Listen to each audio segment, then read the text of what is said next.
Today's story is so heartbreaking it may leave you angry, unfolding in the silent, unforgiving frontier of the Old West, where dirt streets remembered every cruelty ever committed. This was a place where men ruled by fear, and a woman's worth was decided before she ever spoke a word.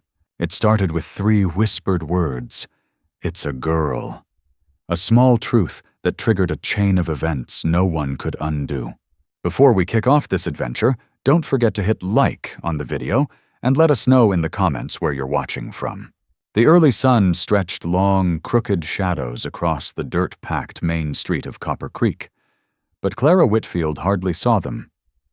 She sat on the worn wooden steps of the house that had been hers only hours earlier, her back bent, her strength spent. Her arms cradled a small bundle close to her chest. The infant girl, barely 3 days old, slept in fragile peace, untouched by the verdict already passed on her life. "You got till noon to be gone," snarled Orrin Blackwell, her late husband's brother, spitting a stream of tobacco juice into the dust. "If you'd given Samuel Whitfield a son, maybe things'd be different. A girl ain't worth the milk she drinks." Clara's body still throbbed from the brutal labor. Her dress, once clean and pale, was marked with blood and sweat, and her face held the drained color of old paper. But worse than the pain was the way people looked at her. Eyes stripped of warmth. Neighbors turned strangers overnight. Edith Crowley, the banker's wife, lifted her skirts as she passed, as though misfortune were something that could crawl up her hem. "Samuel must be rolling in his grave," she muttered loud enough for Clara to hear. "All that work on the claim, and for what? A useless girl." The words stung like hornets, sharp and relentless. Clara said nothing. In the 2 days since Elowen's birth, she had learned that speaking only sharpened their cruelty. The men who ruled Copper Creek had sealed her fate the moment the midwife announced the truth. "It's a girl." Samuel had been gone 6 months now, killed in a mine collapse that took 3 others with him. Clara had survived on scraps of goodwill and the promise whispered behind her back, that she carried a son who would someday swing a pick and keep the Whitfield name alive. They had imagined a boy, broad-shouldered, strong, useful. Instead, Clara had disappointed them all. She had failed Samuel, failed the town. In Copper Creek, a daughter was a liability, another mouth in a place where survival meant broken backs and raw hands. The mine owners needed laborers, not girls who would grow up needing protection. "Please," Clara said at last, her voice hoarse and thin. "Just give me a few days. I can barely stand, and the baby should have been born dead if it was going to be a girl." A cold voice cut in. Wade Hargreaves stepped out of the mining office shadows, the most powerful man in Copper Creek.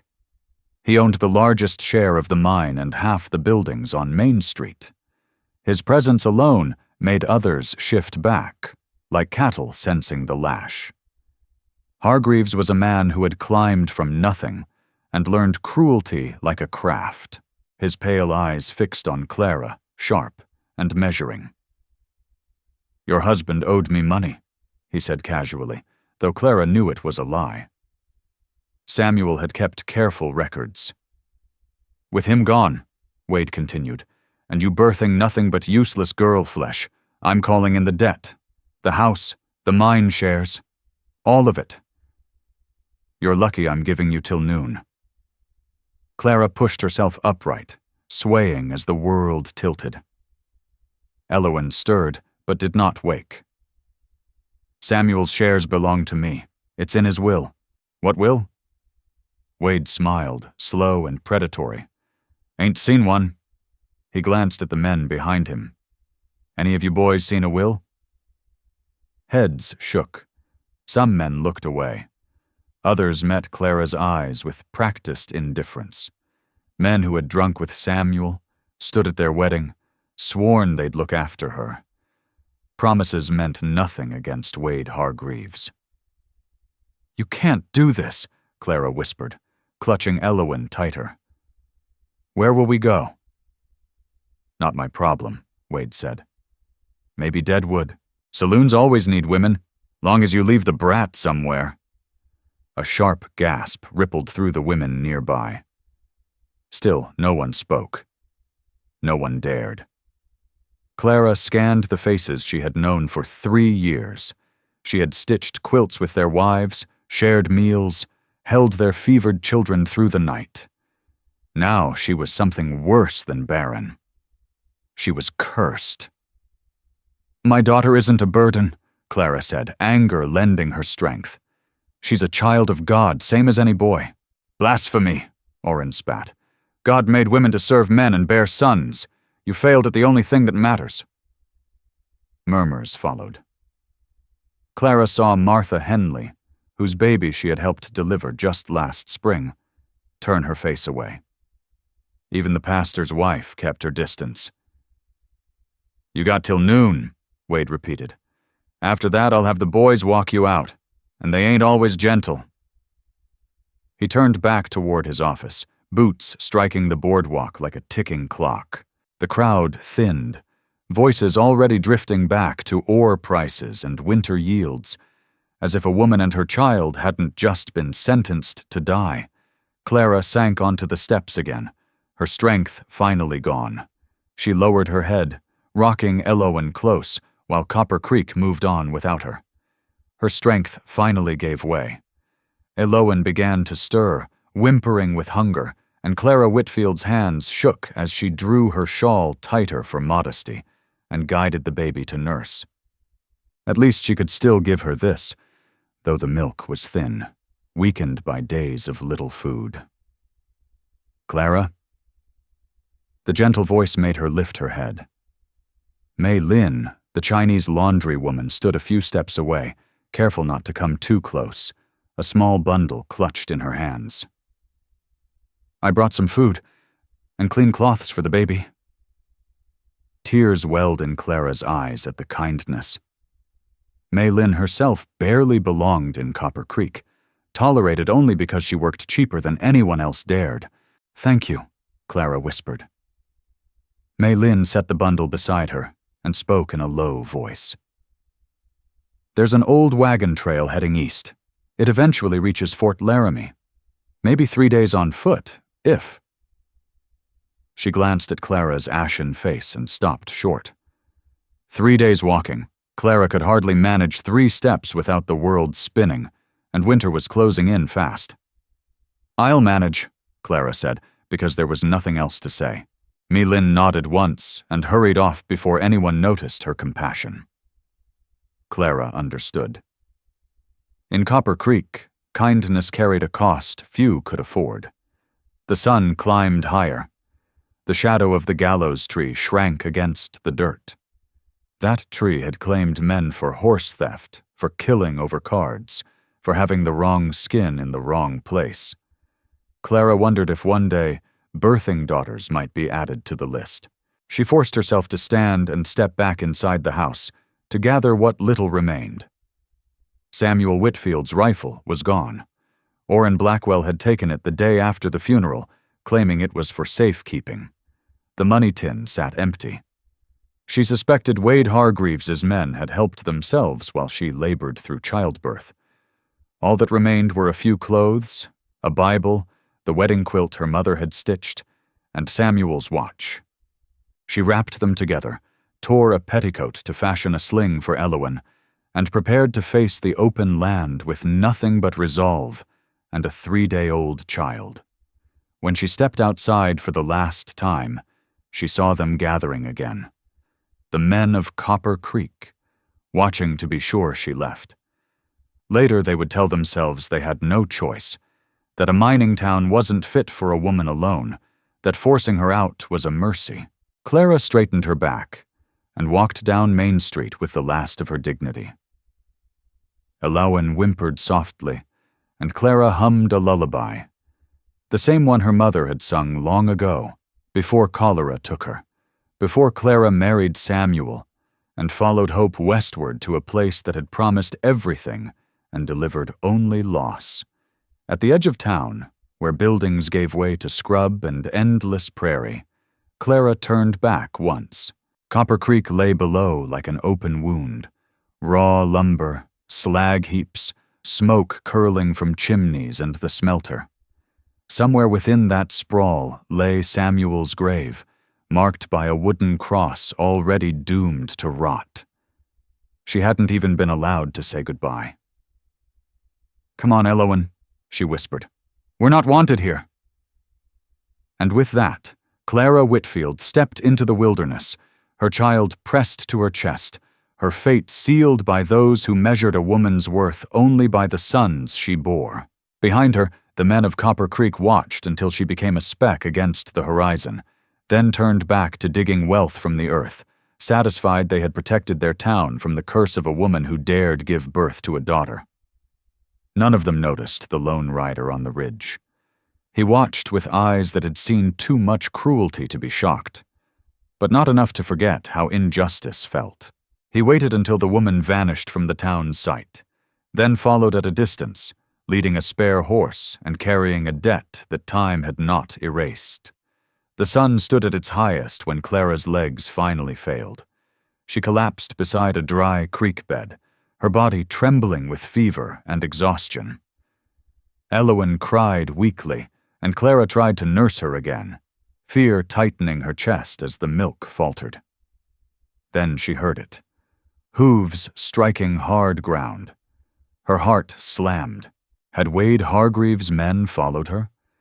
Or were they outlaws, drawn by the sight of a lone woman?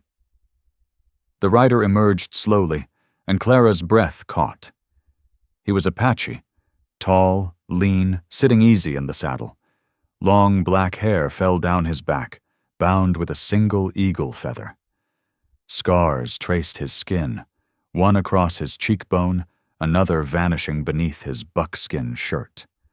He led a second horse, a paint mare burdened with supplies. Clara pulled Elowen closer, trying to rise, failing. She remembered the stories. Whispered warnings passed between women over wash tubs, but she had no strength to flee, no weapon to defend herself. So she lifted her eyes and waited. The warrior dismounted with quiet grace, studying her with an unreadable expression. When he spoke, his voice was low, accented, but his English was clear. "You are Samuel Whitfield's woman." It was not a question.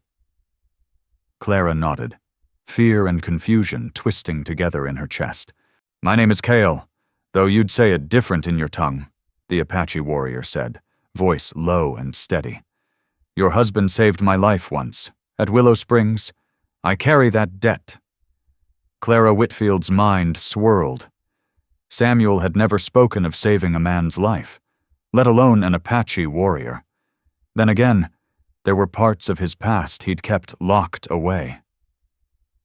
"Samuel's gone," she managed, barely more than a whisper. "I know." Cale nodded toward the mountains. "I was there. I saw the mine fall. I saw them bury him, and today I watched them cast you out for giving life to a daughter." He didn't say it cruelly, just plain truth. Tears welled in Clara's eyes again.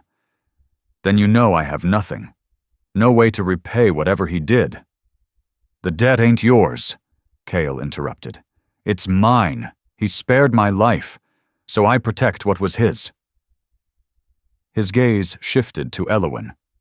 "You and the child. You come with me." Clara stared at him. "I can't. You don't understand. They'll hunt us. Wade Hargreaves won't let this stand. A white woman, going with—" She faltered. "With a savage?" Kyle's lips tugged at something like amusement. "Let them ride. I've survived 10 winters of war. I don't fear mine rats." He stepped closer. Clara flinched, her body tensing against the dry creek bed. But Kyle knelt beside her, not with threat, but with the calm skill of a man who'd tended more wounds than he could count. "You're burning up," he said, fingers hovering near her damp brow. "Child needs warmth. Milk. You'll both be gone by morning if you stay." His words struck like a hammer through her fear. She looked down at Eowyn, so tiny, so helpless. Her baby depended on a mother whose body was failing her. What choice was left? Die here, or place her trust in a scarred warrior who claimed to owe her husband his life? "Can you stand?" Chaol asked. Clara tried, failed. Again. Without a word, Chaol moved to lift her. His touch was rough from years of war and weather, but careful. Surprisingly so. He smelled of leather, horses, sage smoke, and dust. Not unpleasant, just unfamiliar, not like the cold whiskey breath of Copper Creek men. "The child," he said. Clara hesitated, then let him take Eowyn while he guided her onto the paint mare. The baby looked impossibly small in his son's scarred hands, but he held her steady, secure. "You've held a child before," she said without thinking. "Many," Chaol replied. "My sister Naya has 5. Once Clara was settled in the saddle, he handed Eowyn back and tied what little she carried behind the saddle horn. "You know how to ride?" "Yes." It was one of the few things she'd insisted on learning when they came west. Samuel had laughed, but never stopped her. Kyle swung onto his own horse, a dark bay stallion that moved like it knew battle. "We go now," he said, as if summoned by his words. Dust kicked up behind them. Riders, coming fast. Clara's heart dropped. "They're coming." "Copper Creek men?" Coyle muttered, his voice tight. "Cowards, all of them, many against one." He turned in the saddle. "Can you gallop?" "I'll have to," Clara replied, tightening her grip on Eowyn. They took off, hooves pounding across hard-packed dirt. Clara clung to the saddle horn, her child pressed tight, her vision swimming. The paint mare followed Chaol's stallion like a shadow. Smooth, confident, as if she'd done this 100 times before. Behind them, angry shouts rose, then gunfire. Clara ducked low, shielding Eowyn. Prayers tumbled from her lips as the shots rang past. Kyle led them into a dry ravine, winding through broken stone and thickets. The canyon broke their pursuers' line of sight. A few more shots, further now. Then, silence. They didn't stop for what felt like hours, though it was likely less than one. Clara swayed dangerously in the saddle. Kyle moved beside her, one hand reaching out to steady her. "Not far now," he said. "There's shelter." She blinked at him. "Why?" Her voice was cracked from dust and disbelief. "Why help us?" Kyle looked forward for a long moment, as if seeing a memory. "Your husband found me after a battle. I was half dead. He could have taken my scalp for bounty. He didn't. He gave me water, dressed my wounds, gave me his horse so I could get away." He turned to her, quiet. "He talked about you. Said you were different. That you looked at people, not just skin." Clara's throat tightened. That sounded like Samuel, always choosing the harder right, not the easier wrong. "He would have been furious," Kyle said, "to see what they did to you. He told me once, the white men fear strong women more than they fear us Apache." Maybe more. They reached a grove of cottonwoods just as the sun dipped low, painting the sky in streaks of gold and fire. Nestled deep in the trees stood a hidden cabin, so well blended into the woods that Clara Whitfield nearly missed it. Kyle helped her down from the saddle, catching her gently as her knees gave way beneath her. Inside, the place was small but tidy. Buffalo hides lined the sleeping platform, shelves were neatly stacked with dried goods and herbs, and the air smelled of smoke and cedar. Kyle eased her down to rest, then turned to take Eowyn from her arms. "Rest. I'll make something for the fever." Clara wanted to protest, to keep Eowyn close, but she was too far gone. Her body gave up before her mind could argue. She lay still, watching through half-closed eyes as the warrior built the fire, heated water, and ground herbs with practiced care. He cleaned Elowen gently, wrapped her in soft furs, and made a sugar teat from cloth and honey to soothe her cries. "You know your way around babies," Clara murmured. "A warrior learns what he must to survive," Cale replied, without turning. He brought her a tin cup filled with bitter-smelling tea. "Drink, all of it." She obeyed, wincing at the taste. Her throat burned, but the warmth slowly seeped into her bones. "The men from town won't find this place," Kyle said. "And if they do—" He motioned to the rifle near the door, then to the knife on his belt. "I've defended it before." Clara lowered the cup, her hands steadier than before. "I don't even know how to thank you." "No thanks," Kyle said, settling Elowen back into her mother's arms before sitting cross-legged by the fire. "It's not charity, it's justice." He stared into the flames for a beat. "Your husband, Samuel, he died trying to save others when the mine collapsed. But that's not the story they'll tell." Clara's brow furrowed. "What do you mean?" "The supports were rotting. Samuel warned them. They didn't listen. Said repairs were too costly. When the cave-in came, he went back for the others." Kyle's dark eyes met hers, steady. "He spoke your name at the end. He asked that someone watch over his family." Tears slid down Clara's cheeks. Of course Samuel had gone back. Of course he'd thought of others before himself.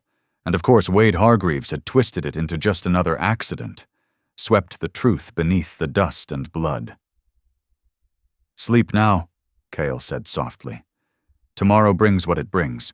Tonight, you and the child are safe." Clara wanted to ask about the debt, about Cale's past, about this hidden cabin and the supplies stocked with such precision. But the medicine was already taking hold. Her limbs felt heavy, her mind softer. The last thing she saw was Kyle, silhouetted by the firelight, sharpening his knife with slow, rhythmic care, watching over them like a sentry in the night. For the first time since Samuel died, Clara didn't feel alone. It should have frightened her, placing her life and her daughters in the hands of a man from a world so foreign to hers. But instead, as Elowen nursed quietly and the fever began to lift, Clara felt something she'd believed lost: hope. Outside, darkness settled over the prairie. Somewhere beyond the cottonwoods, the men of Copper Creek camped, unwilling to chase an Apache warrior into unfamiliar land after sundown. They returned to town with tales of a madwoman who'd chosen to ride with savages, justifying their decision to cast her out. But in a hidden cabin, by a flickering fire, a warrior kept his word. Not to a tribe, not to blood, but to honor, a promise made to a dying man, to protect the ones he'd left behind. The world might divide people by color, by name, by the cruel lines of what should and shouldn't be. But here, none of that mattered. Morning came too fast. The sound of hooves shattered the quiet. Kyle was already moving, rifle in hand, scanning through the slats in the wall. 15 men, he said. Your friend Hargreaves is leading them. Clara's stomach turned. She pushed herself upright, weak but sharper than yesterday. Elowen stirred in her arms, already beginning to fuss for milk. They won't find this place, Kyle said. Not yet, but they search in patterns, military training. We go now. He worked swiftly, packing meat, hardtack, and herbs into saddlebags. Clara forced herself to stand, helped him as best she could. Where will we go? She asked. North, first, to throw them off, then west, toward the sacred hills. My people winter there. He paused. Unless you prefer Fort Laramie. Might be easier to disappear there. Clara thought of it. A military fort, law and order of some sort. but also suspicion, judgment. Likely not much better than Copper Creek had been. Your people, would they accept us? You're under my protection, Kyle said firmly. That's enough. He handed her a bundle. Dress warm. The clothes were soft deerskin, trimmed in fur. Clara hesitated for only a moment, then changed quickly. Survival left little room for pride. They slipped out of the cabin while mist still hugged the trees.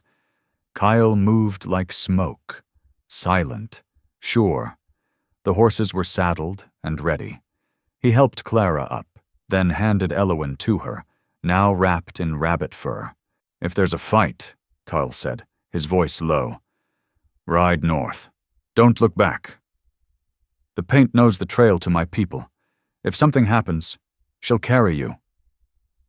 Kyle's voice was calm but firm, unshakable. I'm not leaving you, Clara Whitfield said through gritted teeth. You will, he replied, eyes fixed on the horizon. The child comes first. Samuel would have said the same. No more was said. They led the horses through the shallow stream to throw off any trackers, then climbed onto the high ridge where the rocky terrain would hide their trail. Behind them, faint voices echoed through the still air. The men from Copper Creek were closing in. For nearly an hour they moved fast, but cautious. Kyle kept scanning the trail behind them like a predator watching for threat. Then, a shout split the air. They'd been seen. Now we run, Cale said, and kicked his stallion into a gallop. The world blurred. The horses thundered across open prairie, sagebrush flashing past. Elowen cried from the jolt and motion, but Clara could do nothing but cling to her and pray the mare beneath them didn't falter. Gunfire cracked behind them. Bullets hissed past like angry bees, some striking close, sending up dust. Kyle led them through a gauntlet of terrain that would have bucked any green rider. Down steep gullies, across fast creeks, through twisted bramble that tore at their sleeves but gave precious cover. His understanding of the land was unmatched, every bend, every rise used with purpose. But the men behind were relentless, and they had fresh horses. By midday, the gap had closed. Clara could see their faces now, familiar ones turned savage. Orrin Blackwell, Caleb Dawson, men she once shared supper with, now twisted by hatred, hunting her like game. There, Kyle pointed to a rock formation ahead. We hold here. He reined in hard and pulled Clara from the saddle, nearly dragging her and Elowen into a narrow crevice between two boulders. Stay low. Don't move, no matter what. Clara nodded, breath ragged, heart pounding. Kyle moved fast, rifle in hand, body low. He took position with a clear sight line over the approach. His first shot rang out, then another. A scream. A horse fell hard, rider flung to the ground. The others scrambled for cover. Silence fell, broken only by Elowen's whimper and the dry wind pushing through the stone. Give up the woman, came a shout. It was Wade Hargreaves. His voice filled the canyon like a curse. She ain't yours to protect. She belongs with her own. Kyle didn't answer with words. His rifle did. The shot forced Wade to dive behind a rock, swearing. You're hiding a whore and her bastard, Orrin bellowed. What? You already claimed her for yourself, is that it? Clara burned with fury and shame. So quick they were to twist truth into filth. They couldn't fathom honor that crossed bloodlines, couldn't see protection without possession. Then, movement. From the flank. Clara heard it, the soft crunch of boots against gravel. They were trying to surround Kyle. She pressed herself deeper into the stone, muffling Elowen's cries with the folds of her coat. Gunfire burst again. Closer this time. Kyle moved like a shadow, firing, shifting, disappearing.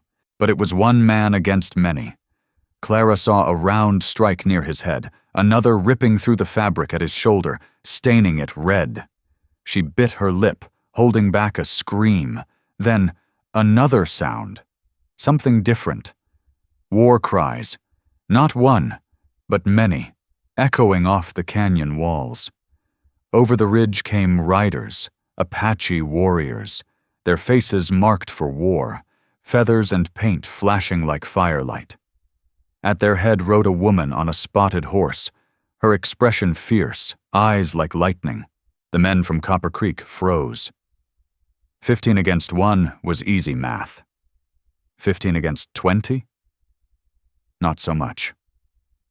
The woman raised her voice in accented English.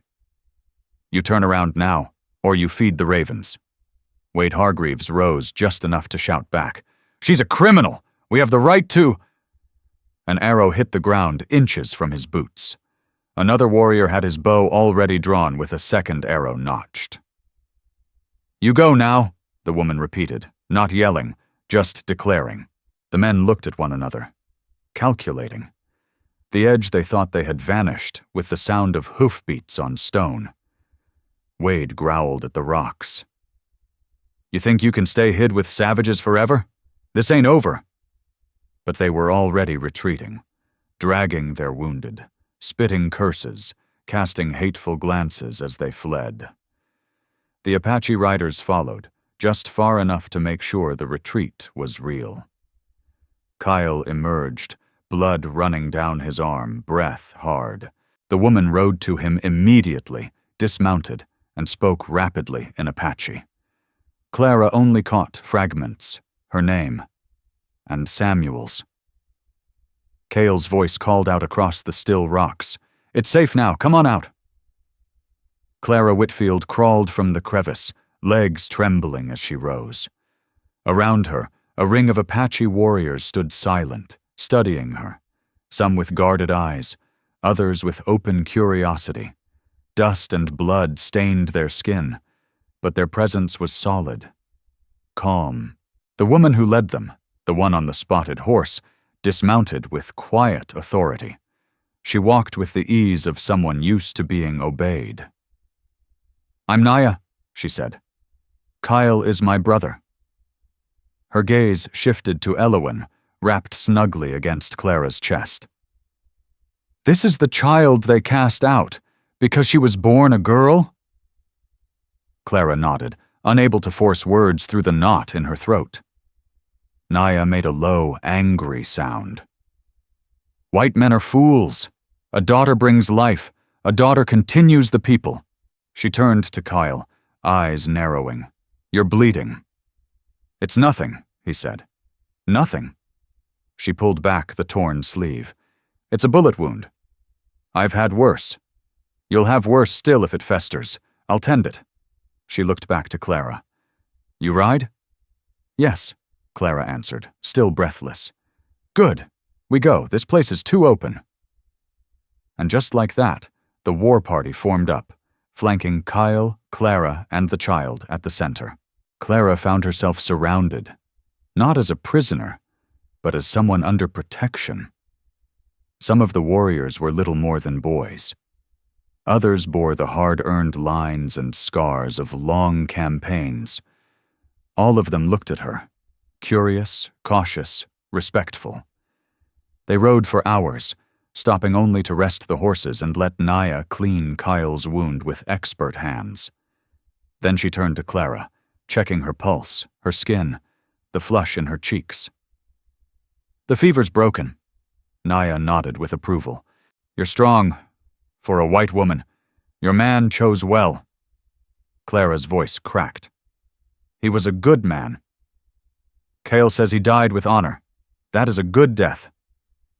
Naya gave Elowen a few careful sips of water from a skin. The child is strong. She will grow like her mother, fierce. By the time the sun began to set, they crested a ridge, and Clara gasped. Below lay a sprawling valley. Smoke curled from lodge fires. Children ran between teepees. Dogs barked and played. Laughter rang out. It was a village. A whole world hidden from the reach of soldiers and settlers. My people winter here, Kyle said, his voice soft with pride. Safe from those who bring war. You stay as long as you wish." Clara stared at the peaceful scene. It was everything Copper Creek wasn't. No greed, no judgment, no cruel whispers. Just life. "What if I wanted to stay?" she asked quietly. Kyle glanced at his sister. Naya met his eyes, then turned to Clara. "Then you learn our ways," she said. "You work, you give back. It's not easy, but it's honest." As they rode into the village, a drumbeat echoed, announcing their arrival. Faces emerged from every lodge, women, children, elders, warriors, all staring at the white woman and her child. Clara sat tall in the saddle. She had already been judged by her own people, and cast aside. Whatever judgment these eyes held, she would meet it head-on. An older woman approached the circle of riders. Her face was deeply lined, her eyes sharp as flint. She spoke softly to Cale in Apache, then turned her gaze on Clara and Elowen. "That is Nereth," Cale said, "our medicine woman." Nereth looked down at the child. She placed a hand on Elowen's head and murmured something in her own tongue. "She says the child carries a strong spirit," Cale translated, "born in sorrow, but will know joy." Clara's eyes filled. No one had spoken a kind word over Elowen since the moment she was born. "Tell her, thank you." Nereth smiled faintly, then gestured toward a large lodge near the center of camp. "You sleep there tonight," Naya said. "Tomorrow we see what comes." Clara followed them, holding Elowen tightly. Every step deeper into the village made her more aware of the strange turn her life had taken. Cast out for giving birth to a daughter, she'd found sanctuary among those her world called savages.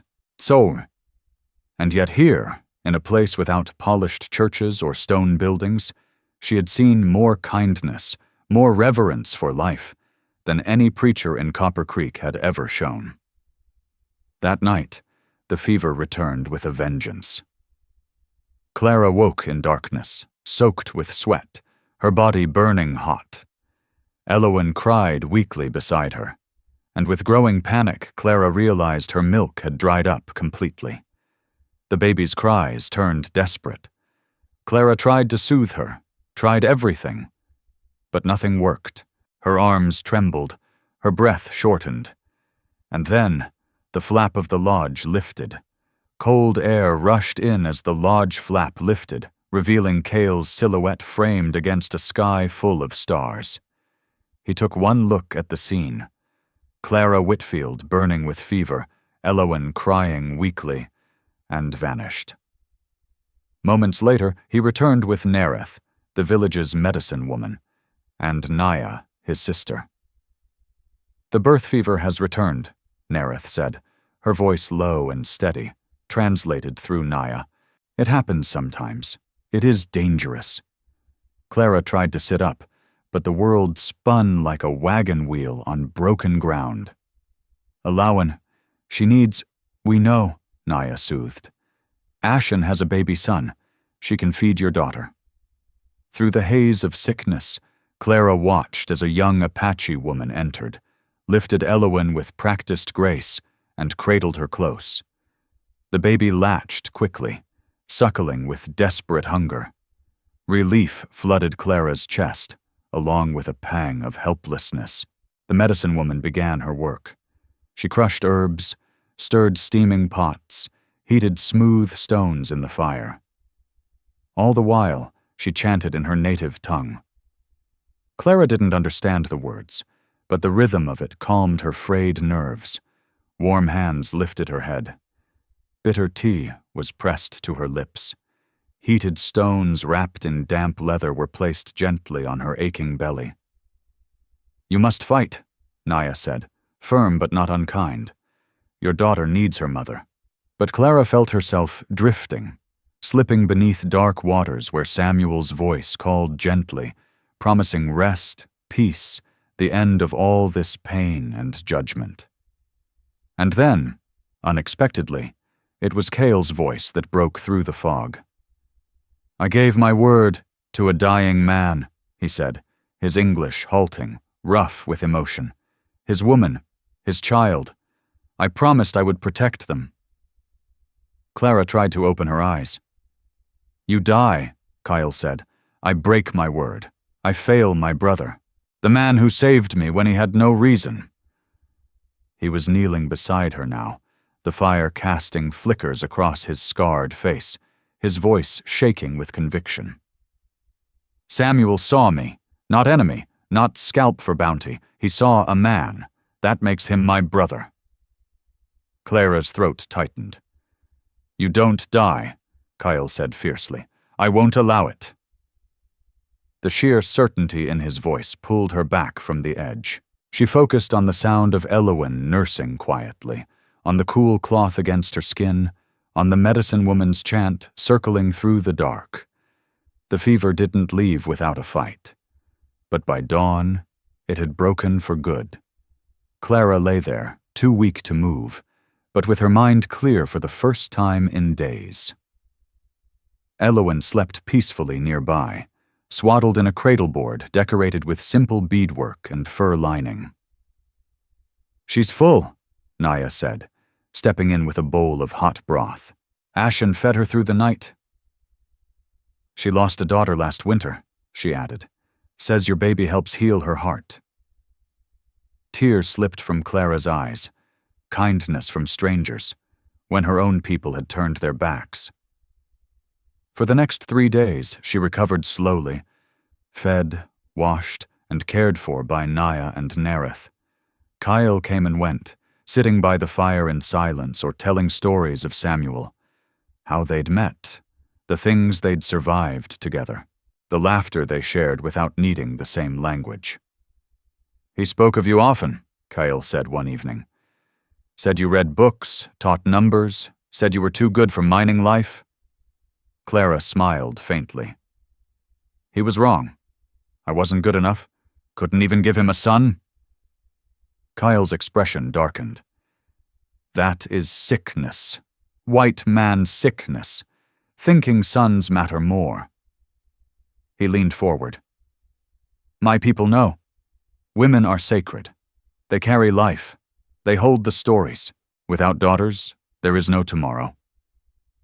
On the 4th day, Clara stood, weak but steady. She stepped outside the lodge, blinking at the bright winter sun.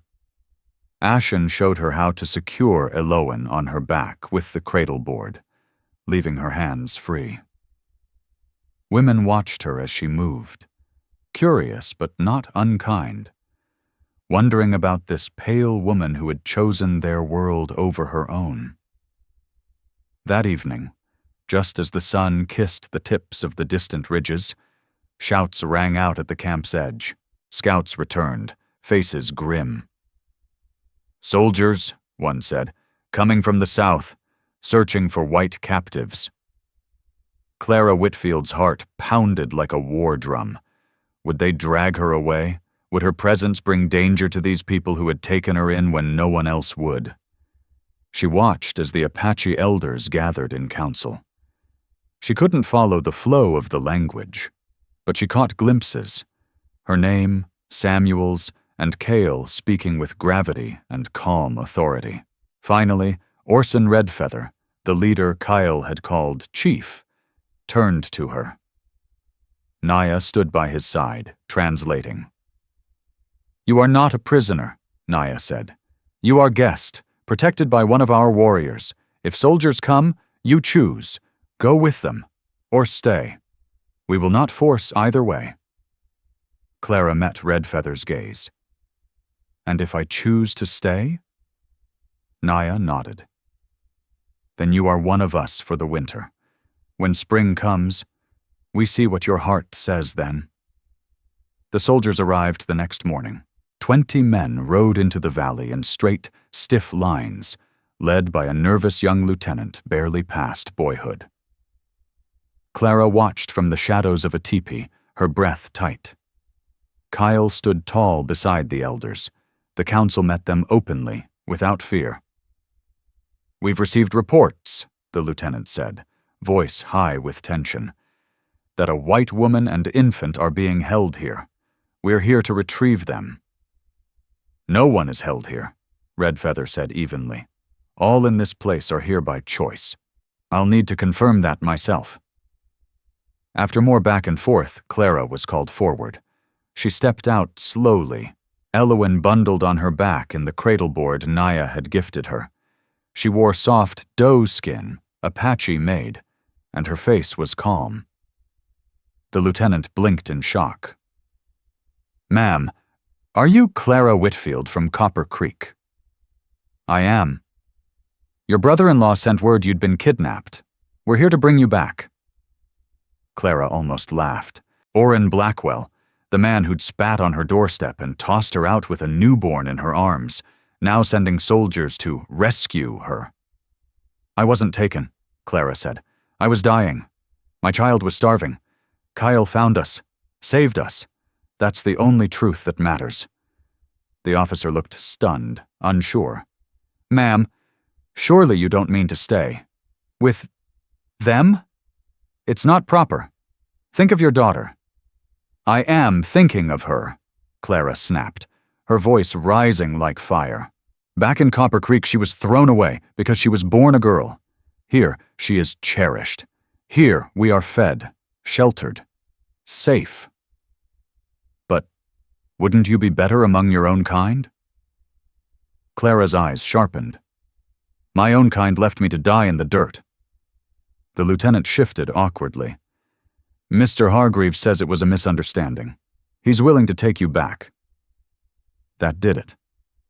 Clara laughed, a short, bitter sound. "The only misunderstanding was mine, thinking folks in Copper Creek still knew what the word Christian meant." Around them, tension thickened. Cale's hand hovered near his knife. Other warriors read the shift in tone, shifting their weight, eyes narrowing. The soldiers sensed it too, hands drifting toward rifles. "Please," Clara said quickly, turning back to the lieutenant. "Tell whoever asks, I am here of my own free will. I am treated well. My daughter and I are safe." The lieutenant clearly wanted to protest more, but 20 men, no matter how well trained, were surrounded by 100 warriors. He swallowed his words. "If you change your mind, ma'am. Fort Laramie. We'll be there." Clara nodded once. "Thank you." When the soldiers rode out, the silence left behind was different. Not tension, but release. Something inside her had shifted. She hadn't just survived, she had chosen. Not fear, not shame, but a new road altogether. That night, Nerith entered her lodge with a bundle of paints and brushes. Naya stood behind her, smiling. "She paints your face for ceremony," Naya explained. "You walk with us now." Clara sat still as the old woman's fingers moved across her cheeks, her brow, her chin. The designs were sacred. She didn't know their meaning, but she felt the power in them. And as she sat there, she thought of all the sermons she'd sat through back in Copper Creek. About salvation, about heathens, about who was worthy. And yet here, among those called savages, she had been fed when starving, sheltered when cold, healed when dying, and valued when worthless in the eyes of her own people. That, she thought, was the real gospel. Kyle appeared in the doorway just as Nerith finished. He studied her quietly for a long moment, then gave a slow, approving nod.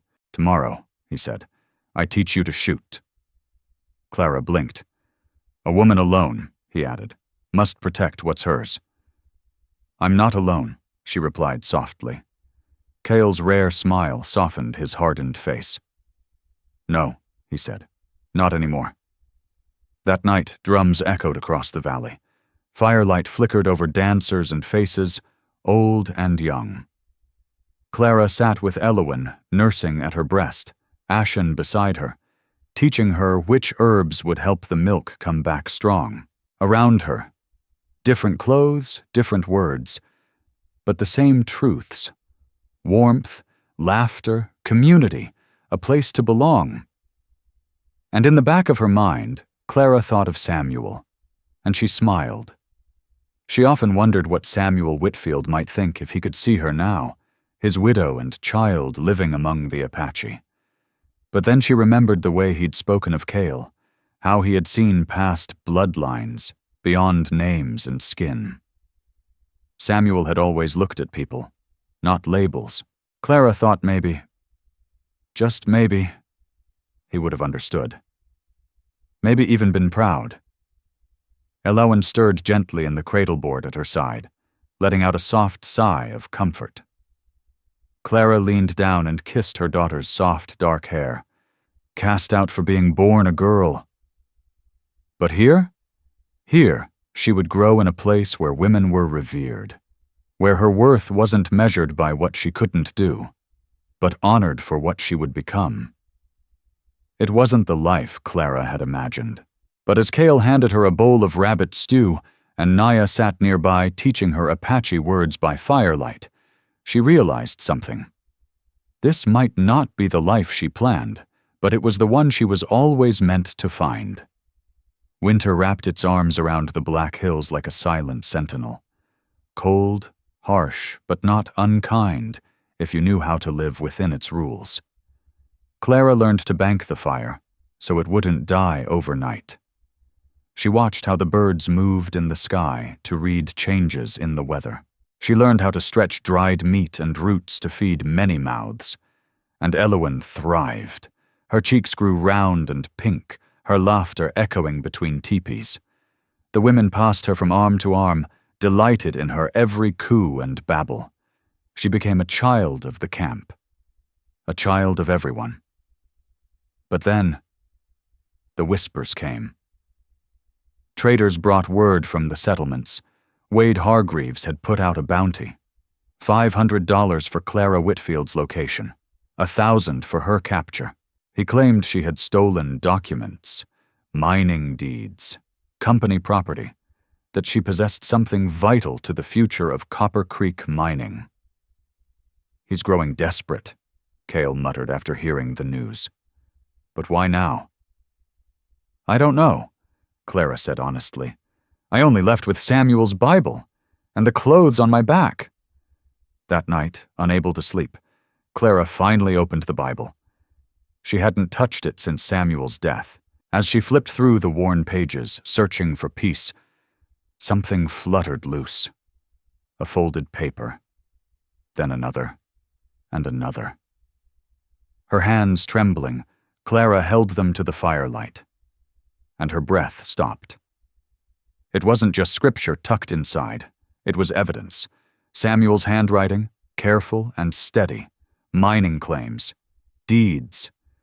But beyond that, ledgers, names, numbers, dates, a trail of corruption tied directly to Wade Hargreaves.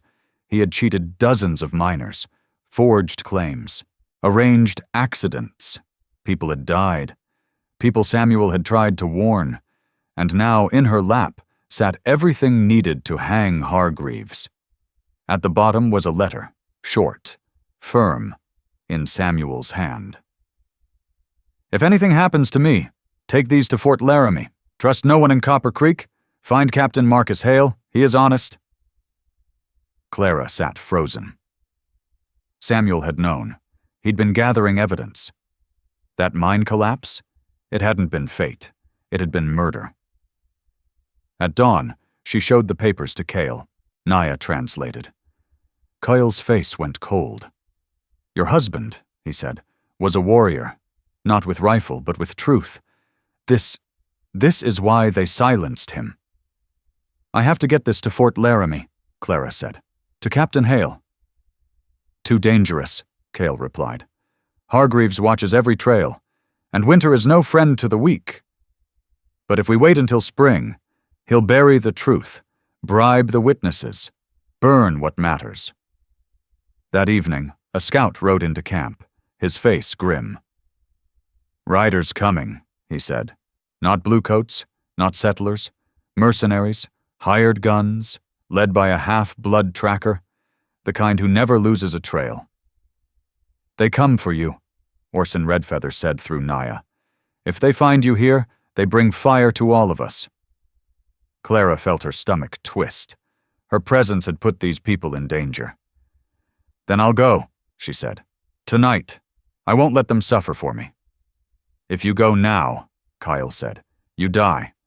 Woman alone, in snow, with baby, hunted. Then what choice do I have?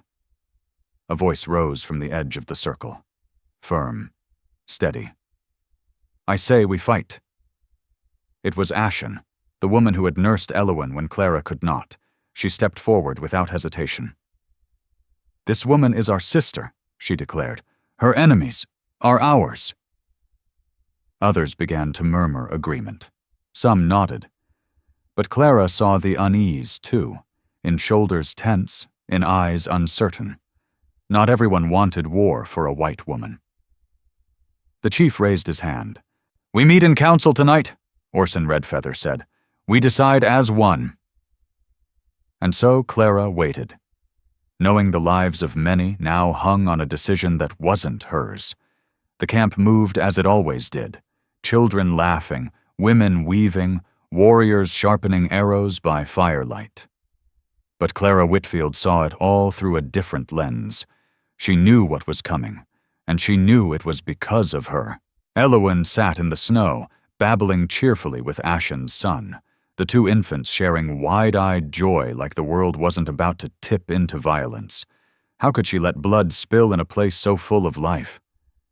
As dusk crept over the hills, Cale stepped into her teepee.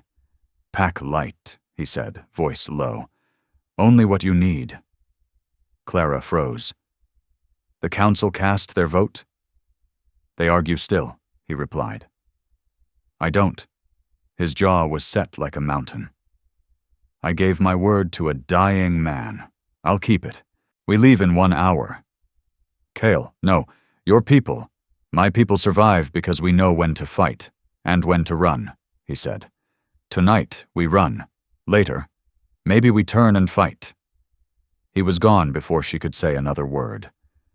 Clara packed in silence, her fingers trembling. She tucked the damning documents back into Samuel's Bible, wrapped warm clothes around Elowen, stuffed what little food she could carry into her satchel. She had just finished when Naya entered. Foolish brother, she muttered, though affection flickered in her eyes. He thinks he does this alone. She handed Clara a bundle. Inside, food, blankets, a revolver. Do you know how to use this? She asked. Kyle's been teaching me. Good. You may need it. Then Naya hugged her, quick and fierce. You are our sister. We don't forget that. They slipped out under the cover of night. Kyle led the way, Clara behind him with Elowen bundled tight against her chest. To her surprise, 3 other warriors joined them. One was Ashen's husband. I am Tarek, he said. You healed my wife's heart. I will help you now. They rode hard, navigating through terrain that seemed impossible in the dark. Rocky switchbacks, frozen creeks, thick woods that clawed at their coats. No sound of pursuit. Not yet. The Dust Hollow men would wait for sunrise, assuming she was still in camp. By morning they were deep into the high country. The snow was thicker now, and the horses struggled. Elowen, wrapped close, barely made a sound, as if even the child knew the cost of noise. Kyle raised a hand suddenly, his eyes sharp. Riders, he said, fast, gaining. One of the warriors cursed. Tracker's good. Too good, another added. Almost unnatural. They pushed the horses harder, but there was only so much strength left in them. By afternoon, the posse was close enough to see. Clara recognized several men from Copper Creek, Orrin Blackwell, Caleb Dawson, but it was the man at the front that turned her blood to ice. A gaunt rider with hollow, pit-black eyes. His teeth were filed to points. Around his neck, a necklace of human scalps. Rafe Calder, Tarek growled. He hunts anything, man, woman, child. He has no soul. A shot cracked through the cold air, then another. They were in range. Cale veered hard, leading them into a narrow canyon flanked by steep, icy walls. It was shelter, but it was also a trap.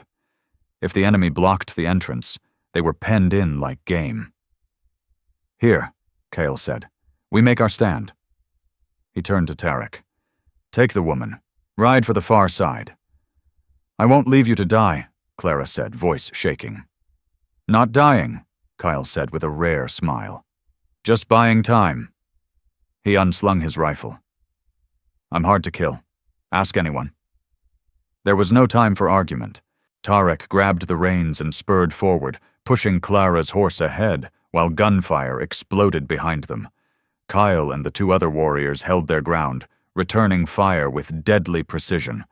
The canyon twisted ahead. Snow spilled down from above with each thunderous echo. Then, they hit a wall. A rock fall. Not enough to stop a man, but too tight for a horse. Tarek dismounted instantly. We climb.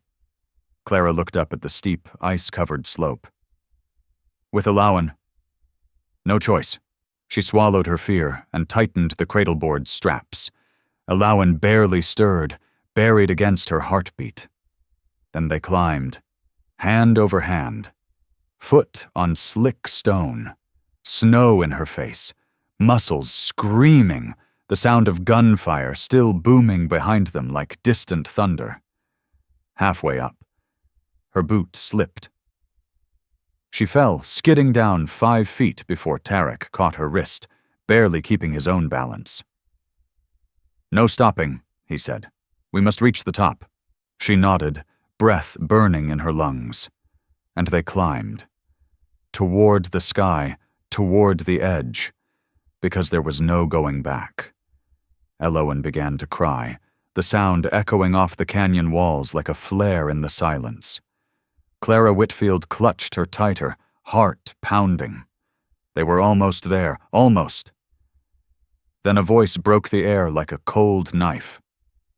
Well, well, it drawled from above. Clara looked up and saw him, Rafe Calder, standing atop the canyon rim, rifle resting easy in his grip like a snake coiled to strike. Seems your trail ends here, Miss Whitfield. Thorne's paying handsomely for you. Though, truth be told, he didn't say you had to be alive. Tension snapped like a whip. Tarek shifted beside her, hand brushing his weapon, but the angle was useless. They were pinned. Calder grinned wider. Now the baby, that's extra. Plenty of buyers for white-skinned babes. Course, maybe she's a half-breed by now, but hell, some folks don't mind. Clara felt her knees buckle with horror. Alawan whimpered against her chest. Then, a crack split the air. Calder staggered. Confusion overtook his smug expression, and then he pitched forward, arms flailing as he tumbled from the ridge. His body crashed down the canyon wall, landing in a heap near the rocks below. At the edge of the cliff, Kyle appeared, rifle still smoking in his hands. Blood ran down the side of his face from a head wound, but he was standing. I told you, he muttered. Very hard to kill. Another warrior climbed up beside him. Only one. The third hadn't made it. Together they hauled Clara and Tarek the rest of the way up. Below, Calder's men hesitated. Their leader was gone. The canyon, a death trap. The advantage was lost. Confusion turned to retreat. They'll pull back, Kyle said. Regroup, but we've earned time. Clara turned to him. Your friend? Kyle nodded solemnly. He died as a warrior. His name will be honored. They scavenged fresh horses left by Calder's men and rode hard through the falling night. By the time stars glimmered high above, lights from Fort Laramie shimmered on the horizon.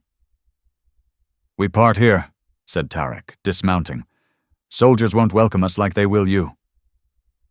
Clara stepped down with Elowen still wrapped against her, heart too full to speak. She turned to Cale. I can't repay this. Kyle stopped her. Samuel's debt is paid, but this... He reached into his satchel and pulled out a small leather pouch, pressing it gently into her hands. For Elowen, he said, when she's old enough to understand, tell her she has kin among the Apache. Always. Then they disappeared into the dark like mist over the plain. Clara walked the last mile alone. But she didn't feel alone. She carried with her the evidence that could shatter a powerful man's empire. And she carried Elowen, no longer a child born in shame, but one raised in honor. Somewhere behind her, Wade Hargreaves's hired killers licked their wounds. They'd report back that the woman was more trouble than expected, that she had allies, dangerous ones.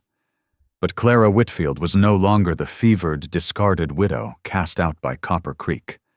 She had faced snowstorms and shootouts. She'd learned to ride, to shoot, and to trust where no one expected her to. She had become something else entirely. When she stepped out of the dark before Fort Laramie's gates, the sentries nearly fired on sight. Wild-haired, wrapped in furs, a child at her chest. It was only her cry that stopped them.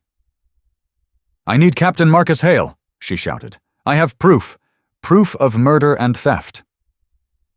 Within the hour, she was seated across from the captain in a warm, oil-lamp-lit office.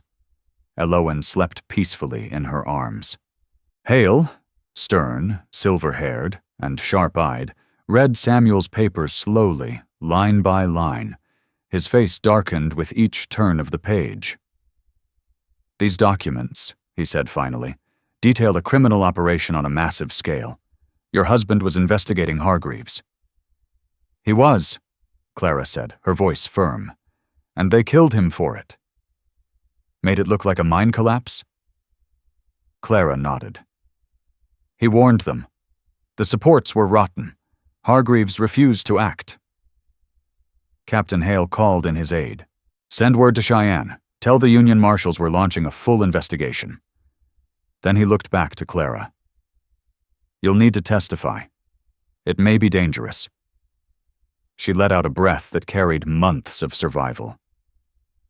"Captain, I've been shot at, hunted across snow, nearly died more than once. I'm not afraid of Wade Hargreaves anymore." He allowed a rare smile. "Good, because what your husband uncovered, it goes beyond Copper Creek. These ledgers show copper sold off-book to foreign buyers.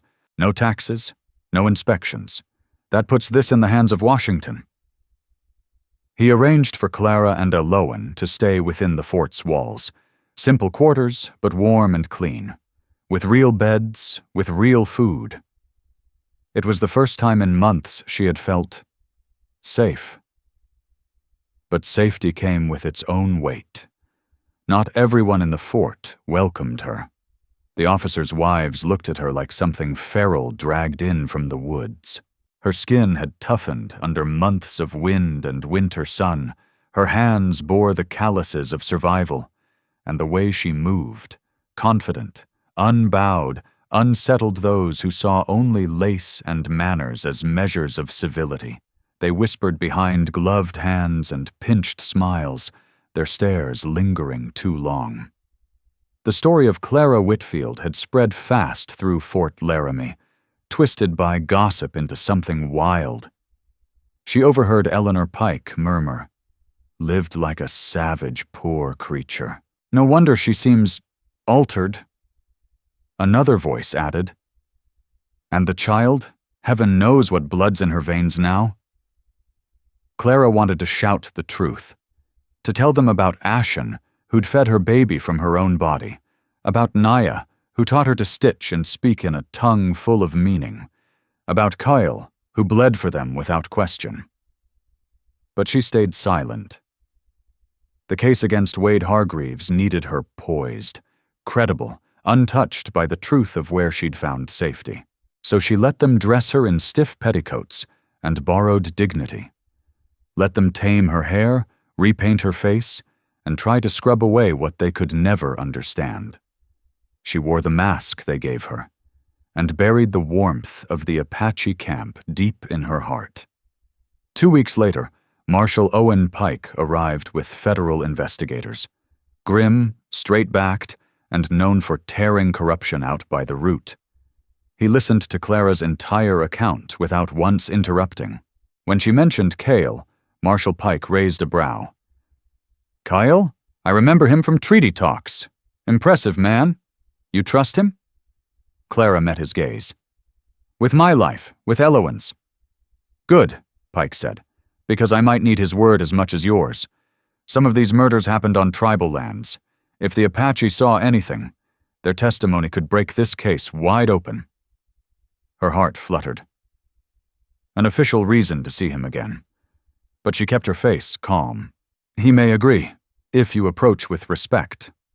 The investigation cut through Copper Creek like a wildfire. Miners talked, ledgers surfaced, graves were dug up. Hargreaves's world began to crack. But not before he struck back. One night, Clara jolted awake to a shadow looming over Elowen's cradle. She moved without thinking, grabbing the revolver Naya had insisted she keep. The shot shattered the quiet. The man, a dust-hollow gunman, stumbled back through the window, clutching his bleeding shoulder.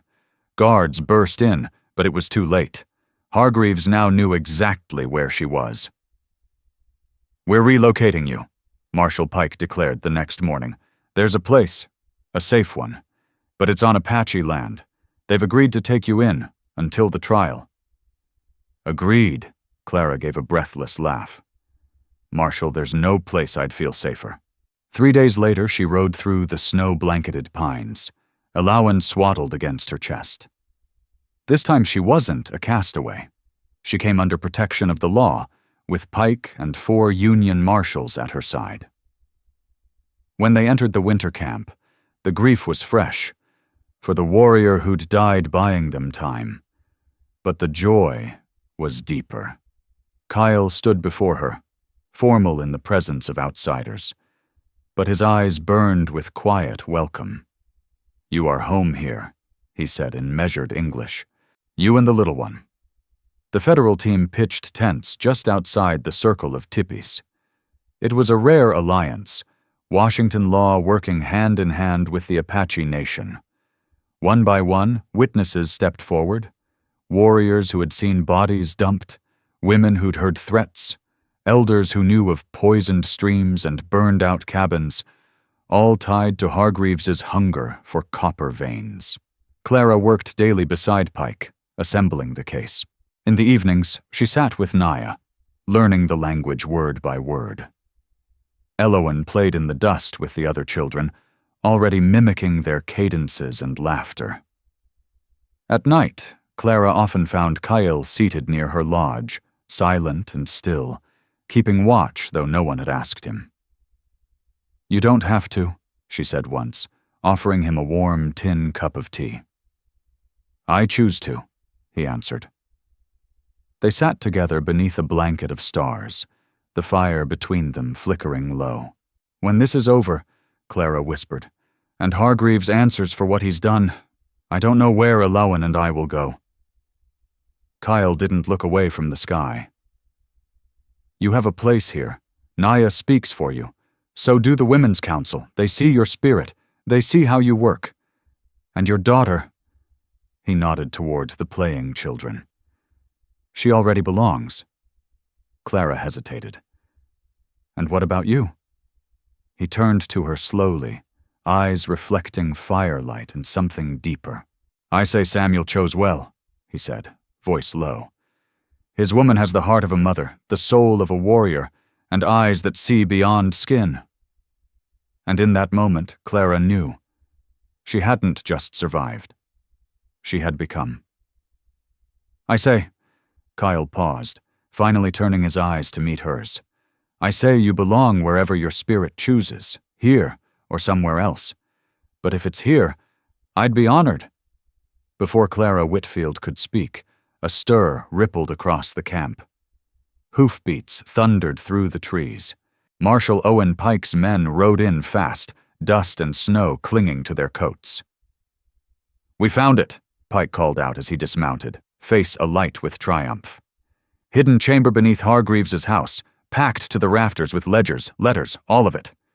He held up a satchel thick with documents, records of every bribe, every claim he stole, murders, blackmail, even letters from foreign buyers talking about setting up private militias, undermining federal control entirely.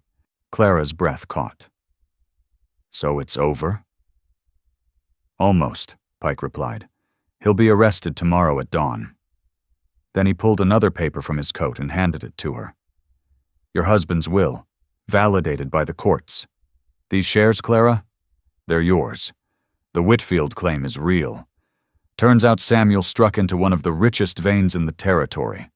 There's also a home and a tidy account waiting in Cheyenne." Clara stared at the paper. Generational wealth. The kind of power and security she'd never dreamed possible. Not as a woman, not as a mother cast aside for birthing a daughter. She could leave, start fresh, disappear into the comfort that money brings. Pike's voice softened. "The mine'll need a future. You could sell to honest folks, or—" He looked around the camp, lowering his voice. "Or partner with the Apache Council. By treaty, they still hold rights to this land. That's long been ignored. But with you and them working together, could change everything. Jobs, equity, schools." Clara looked to Kyle, then to Naya, who had quietly stepped beside her. Around her, the community she'd come to call home watched and waited. "What if," Clara said, her voice growing steadier, "we built something new, a mining operation that honors this land instead of bleeding it dry, one where Black, White, and Apache all work side by side, and where children learn together, in the same school, under the same roof." Pike blinked. "It's idealistic. But possible," Clara pressed, "with federal oversight, with community leaders, with truth." Naya translated to the elders who'd gathered. Murmurs spread like wildfire. Debates flared in Apache. Hope sparked behind weathered eyes. Then Orson Redfeather stepped forward, the camp falling quiet at his raised hand. "This woman speaks of a new path," he said carefully in English. "Not white, not Apache, but something shared. Difficult road. Many will hate it." He looked to Clara, then to Elowen, nestled against her. "But for the children, it is worth walking." That night, the fire in the center of camp roared higher than ever. No one called it a victory celebration, not yet. But it was a night of hope. Clara danced with Elowen in her arms, cheeks flushed with firelight, laughter around her, arms outstretched in unity. She wasn't a guest anymore. She was kin. Across the flames, Cale watched her. And when their eyes locked, his quiet smile held a promise. Not loud, not urgent, but sure. Tomorrow would bring Hargreaves's arrest, a trial, endless paperwork, and the long, difficult birth of something never before attempted. There would be voices screaming traitor from both sides. But tonight, beneath stars that shimmered just as they had above Copper Creek and above the Apache lands for generations, Clara Whitfield, mother, widow, survivor, warrior in her own right, stood exactly where she was meant to be. The Cheyenne courthouse had never seen a trial like it. Miners in soot-stained shirts, town merchants in pressed collars, Apache leaders in ceremonial beadwork, Union marshals flanking the doors, journalists crammed elbow to elbow in the gallery, pencils flying. The territory of Wyoming versus Wade Hargreaves had begun. Clara sat near the front, Elowen asleep against her chest, wrapped in a hand-woven shawl gifted by Nereth. She wore the only fine dress the officers' wives had ever offered in kindness, but she wore it on her terms. Behind her, Kyle sat like a stone sentinel, calm but watchful. Then Wade Hargreaves entered, manacled at the wrists but walking with that same damned arrogance, the one that had crushed miners, burned families, and tried to bury truth in shallow graves. His eyes met Clara's, and he offered a cold, mocking smile. Lips moved. No sound. But the message was clear. This isn't over. District Attorney Marcus Fitzgerald rose, tall and solemn. His voice cut like winter air. Ladies and gentlemen, what you are about to hear is not just the tale of corruption. It's the tale of one man's greed infecting an entire town, costing lives, stealing futures, and the courage of one woman who refused to die with the truth. And so, the reckoning began. "Gentlemen of the jury," District Attorney Marcus Fitzgerald began, voice cutting clear through the packed Cheyenne courtroom, "we will prove that Wade Hargreaves built his empire on the backs of murdered men, stolen claims, and backdoor deals. He killed those who got in his way. He robbed honest miners blind, and he sold this country's copper to foreign hands." The defense struck back with venom. "This case," Hargreaves's slick lawyer declared, "hinges on the word of a disgraced woman, a widow who ran off to live among savages, who abandoned Christian decency, and now wants revenge for what was, at worst, a tragic mining accident." Clara Whitfield sat still, jaw set. She would not break, not when so many had already paid the price for silence. One by one, witnesses took the stand. Miners spoke of vanished co-workers who struck lucky veins. Wives described claims swindled away through forged deeds. Then came Samuel Whitfield's files, presented in full damning detail. Then it was Clara's turn. She walked to the stand slowly, chin high, cradling every stare with the calm of someone who'd walked through fire and come out breathing. "State your name for the record." "Clara Whitfield, widow of Samuel Whitfield." Fitzgerald led her through it. The collapsing mine. Samuel's discovery of the fraud. The plan to report it to Fort Laramie.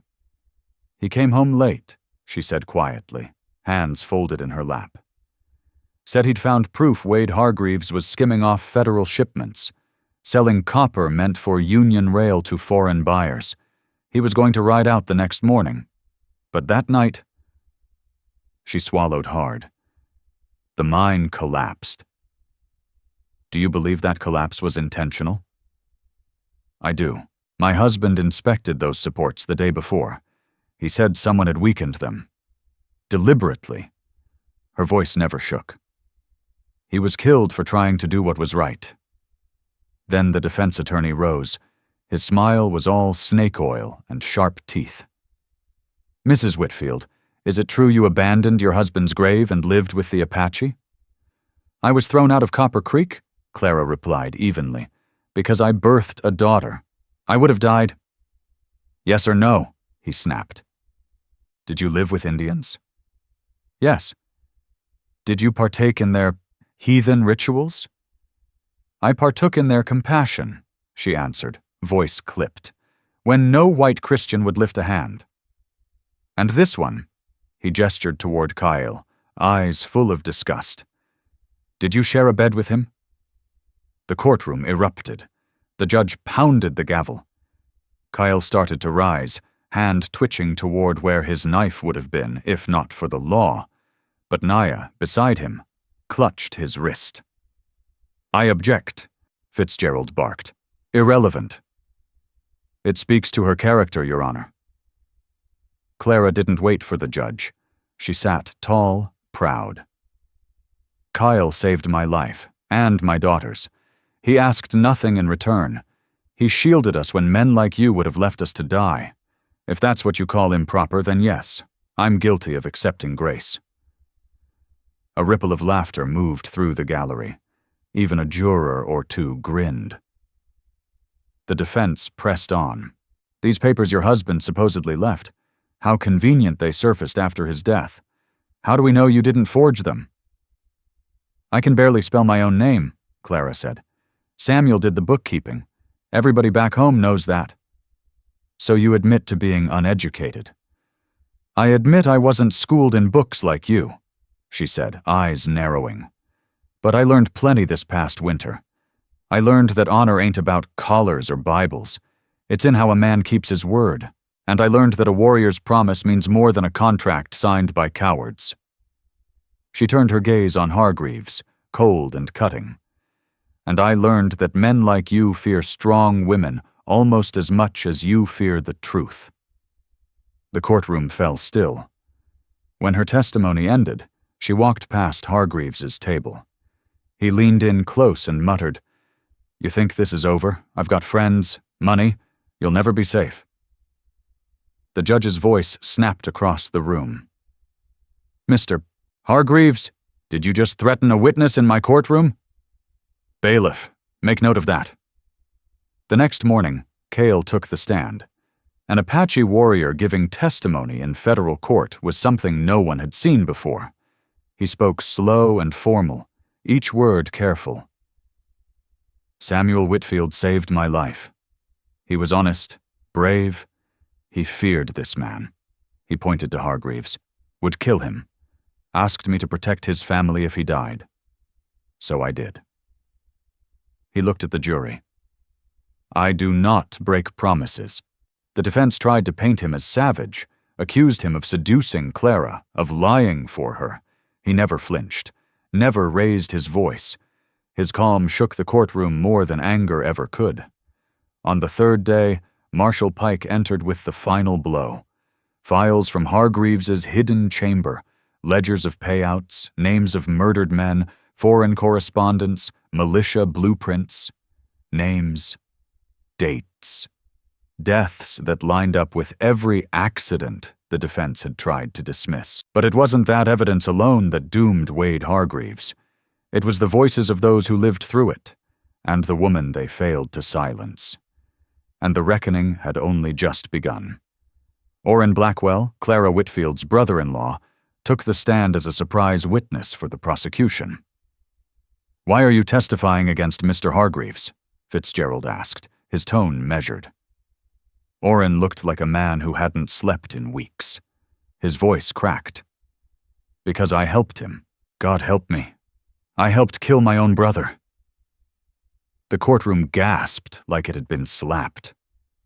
Clara clutched Elowen tightly to her chest. The baby stirred and whimpered.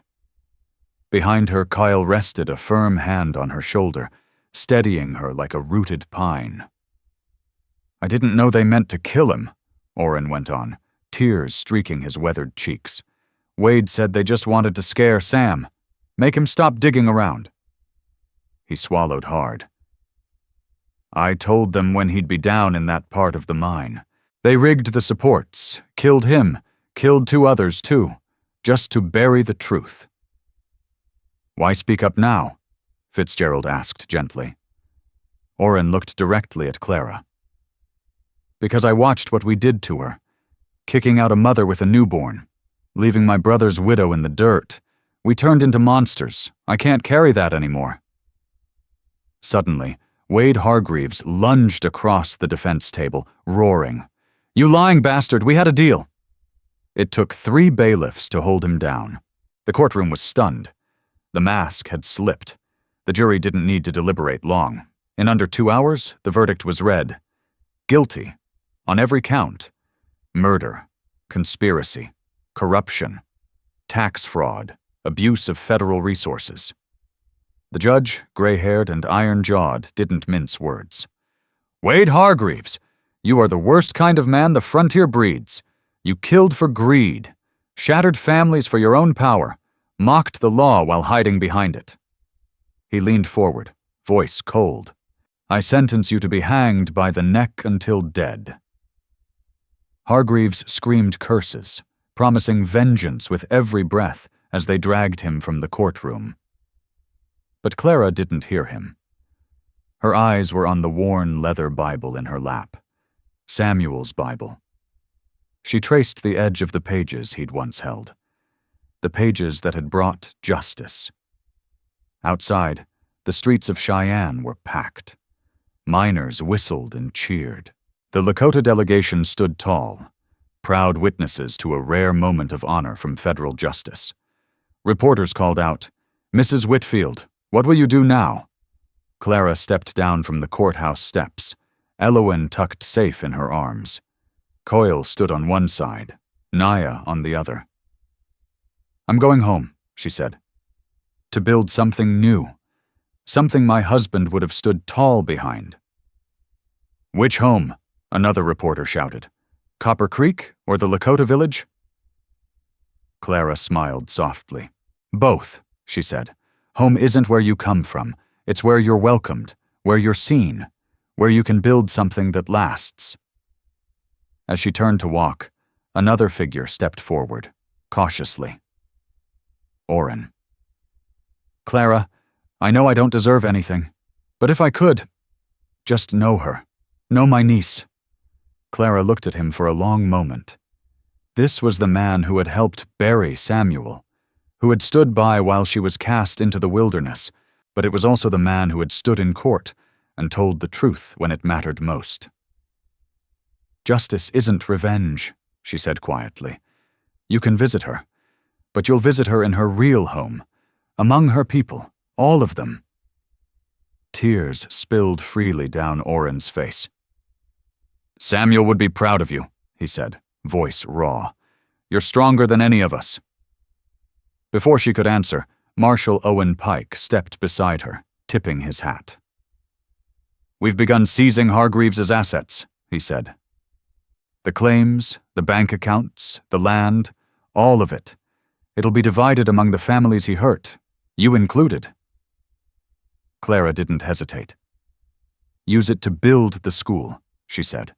Use it for fair wages, for land shared, not stolen, for what we promised. Marshal Pike nodded with a rare, respectful smile. Your husband picked the right woman. No, Clara replied, turning to where Kyle was helping Naya settle the horses for the journey. We chose each other, and we choose again, every day. The ride back to the Black Hills wasn't a flight anymore. It was a return, to land where new roots would grow, to a village that didn't ask her to change to be accepted, to a people who had called her sister long before the law ever would. Behind her, in Cheyenne, justice had finally arrived. Ahead of her, a future she would build with her own hands, and Elowen, her daughter, would grow up hearing both the thunder of drums and the hush of prairie wind, and know she was loved by all of it. Wade Hargreaves awaited the noose. His empire, built on lies, greed, and blood, had finally crumbled to dust. Now came the harder part, building something better. Clara Whitfield no longer rode like a woman running from death. She rode tall in the saddle, confident and calm. The frightened widow who once stumbled through the prairie with a fevered newborn in her arms was gone. She had stood before a federal court, faced the most powerful man in Copper Creek, and won justice, not only for Samuel Whitfield, but for so many voices silenced by fear. But her greatest victory wasn't in the courtroom. It was in finding herself, her strength, her voice, her place, and her family carved not by blood, but by loyalty and love. As they crested the rise and the Apache camp stretched out below, drums beating in welcome, children racing through spring grass, tears blurred her vision. Not sorrow, joy. She was home. The Black Hills were alive again, painted in soft golds and greens by spring's gentle hand. 5 years had passed since Clara had first collapsed at the edge of this land, cradling baby Elowen, half dead and wholly alone. Now she stood at the same spot, but everything had changed. Below her lay more than a camp. It was a thriving settlement. The mine still ran, but not as the deep, scarring wound Hargreaves would have gouged. It was smaller, respectful, carefully managed by shared hands. It took what was needed and left the land whole. By the creek, a schoolhouse stood, its door wide open to all, Apache and white, mixed blood, adopted kin. Small homes dotted the hills, some of stone and timber, others of hide and lodgepole. All stood side by side, not conquered, united. "Mama, look!" Elowen darted up the slope, her raven-black hair catching the light, waving a carved wooden horse high above her head. Kale's craftsmanship. At 5, Clara thought, watching her. She speaks Lakota as easily as English, belongs in both worlds like she was born to walk their border. "Uncle Kale says I can ride a real horse soon," Clara chuckled, smoothing her daughter's wild hair. "When you're a bit taller, little one." Elowen grinned and sprinted off to join her friends by the water. Apache, white, and everything between. No judgment, no lines. "She's growing strong," said a warm voice behind her. Naya stood beside Clara, the years softening none of her spirit. Their bond had deepened into sisterhood, the kind earned through storms, fire, and shared hope. Clara smiled. "Like her mother?" she asked, teasing. Naya shook her head. "No, like herself, but yes, like her mother, too. You found your strength, always had it, just had to remember." Clara turned toward the horizon. "Kyle returns today, from the federal talks?" Naya nodded. 3 weeks gone. Clara said nothing, but her heartbeat quickened. She missed him, more than she'd let herself admit. And then, the sound of hooves. A small party crested the distant ridge. Kyle, riding tall, flanked by Marshal Owen Pike, and 2 smaller shapes Clara hadn't seen in years. Her breath caught. Luke and May Whitfield, Samuel's children from his first marriage. They dismounted awkwardly. Luke, now almost 12, already carried the stance of a cautious young man. May, barely 10, ran to Clara without hesitation, arms flung wide. "Uncle Orrin said we could finally come see you," she cried. Clara wrapped her in trembling arms. "And you're taller than I remember." Luke stayed back a moment, studying the people, the camp, the faces. Then he asked bluntly, "You live with Indians?" Clara met his gaze, steady and calm. "I live with family. Some are Apache. Some are white. What matters isn't blood, it's how we treat one another." Kyle dismounted. He gave her the same carefully measured nod he always used in public, but she saw the warmth in his eyes. "The commission approved," he said. 3 new partnerships, modeled after ours. One in Arizona, one near the Rio Grande, another in Colorado Territory. Marshal Pike added, "Plenty of folks still fight it, but the results speak louder than their prejudice." "Shared ownership, living wages, schools, food on every table. It works," Kyle said simply. That night, the valley glowed with celebration fires. Clara watched Luke and May slowly open up, tasting fry bread for the first time, laughing as Apache children taught them circle games. Elowen, proud and glowing, appointed herself their guide. It was her world, and she wanted them to love it too. As the stars rose high and the drumming slowed, Clara and Call slipped away for a quiet walk by the creek. The path was familiar. They had walked it many times, but tonight, it felt different, closer, stronger. "The children seem to be settling in," Cale said quietly. "Yes," Clara replied, then paused. "I hope—" She stopped, uncertain. But Cale waited, and in that silence, everything unspoken passed between them. 5 years of shared labor, loss, courage, protection. Friendship forged in blood and choice. Tomorrow there would still be things to fix. But tonight? Tonight there was peace, and something deeper blooming between them. Something neither of them dared name, but both had chosen, quietly, long ago.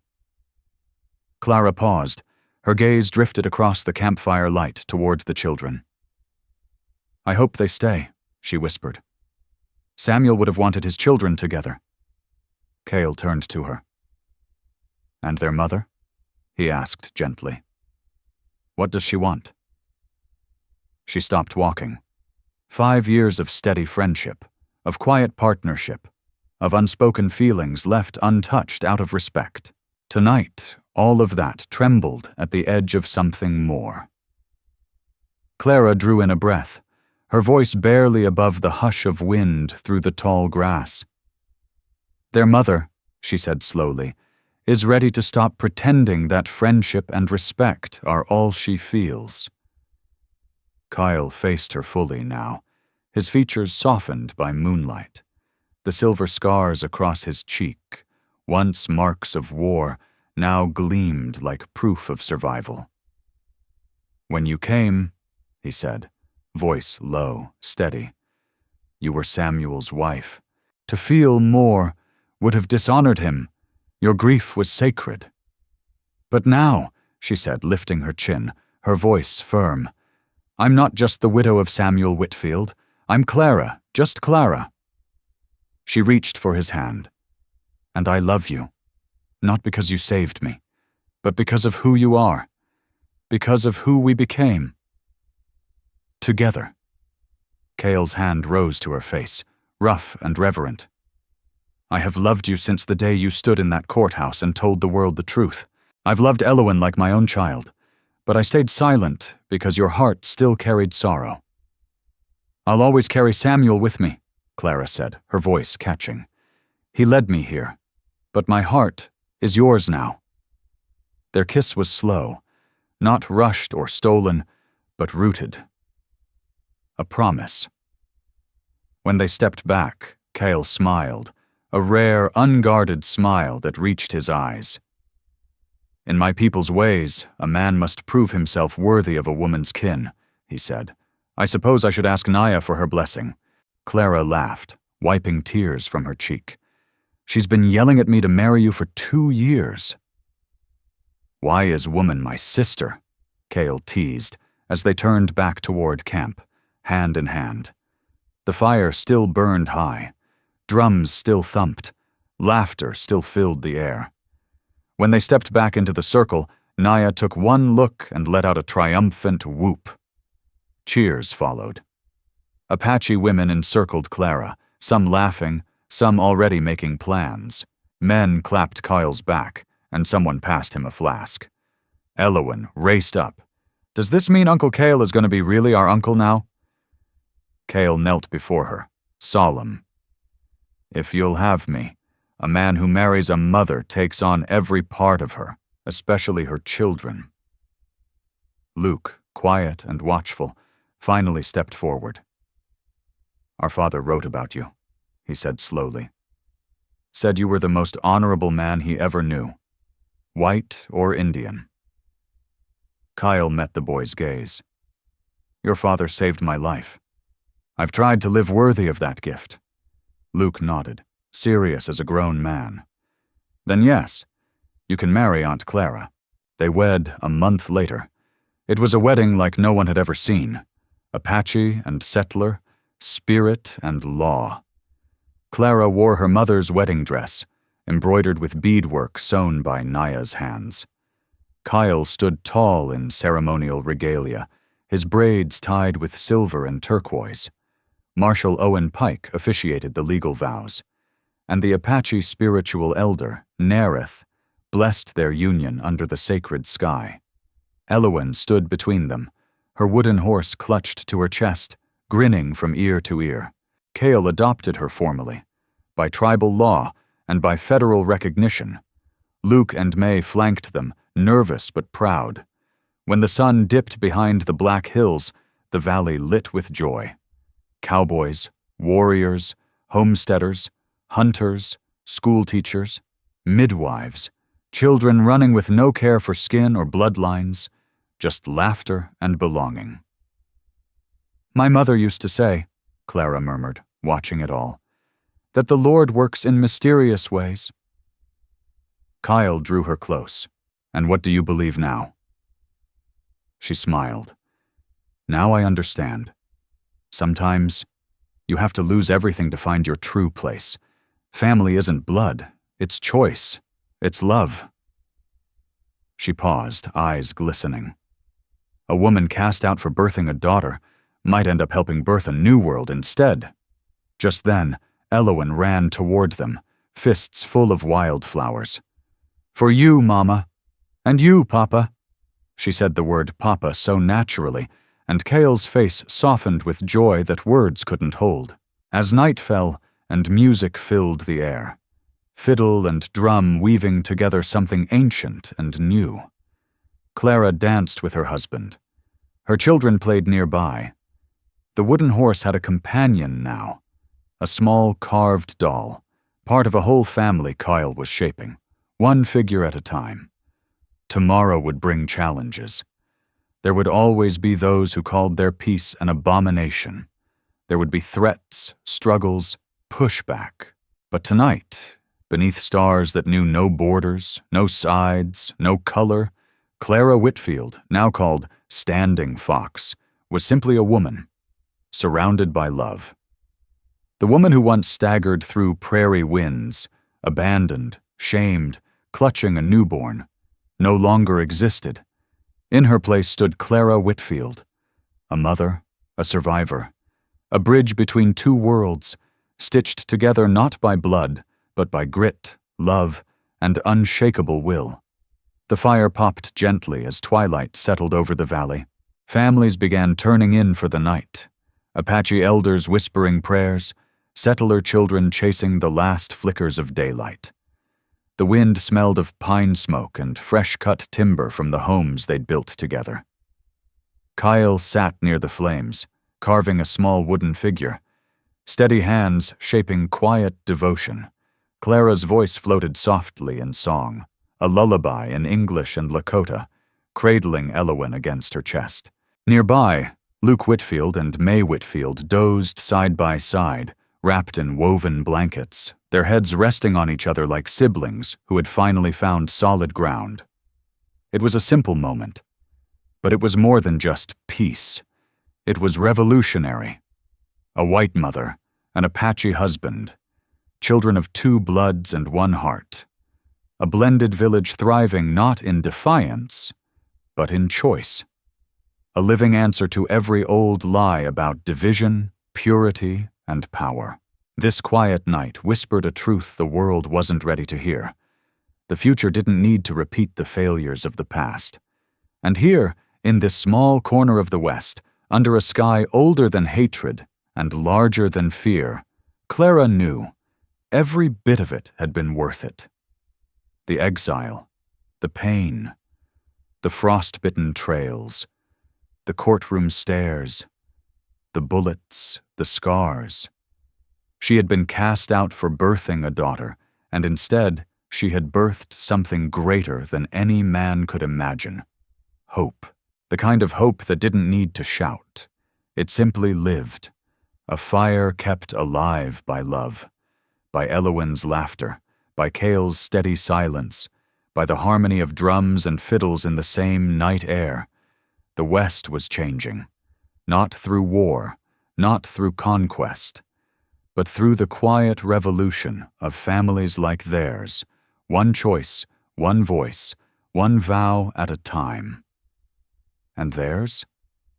Theirs would be the torch that lit the trail forward. Finally, let me send my deep thanks to you.